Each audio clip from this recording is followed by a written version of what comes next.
శ్రీ నారా చంద్రబాబు నాయుడు.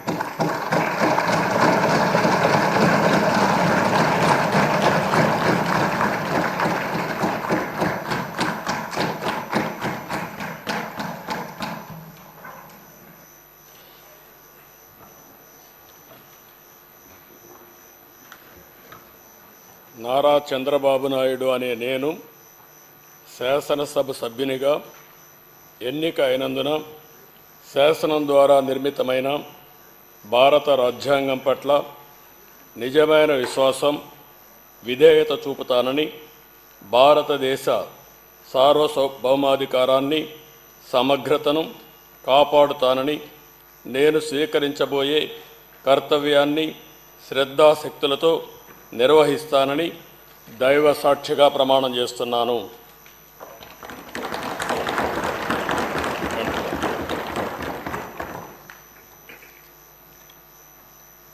ఆంధ్రప్రదేశ్ శాసనసభ సభ్యుడైన నారా చంద్రబాబు నాయుడు అనే నేను సభ నియమాలకు కట్టుబడి ఉంటానని, వాటిని అనుసరిస్తానని, సభా మర్యాదలను పాటిస్తానని, సాంప్రదాయాలను గౌరవిస్తానని దైవ సాక్షిగా ప్రమాణం చేస్తున్నాను.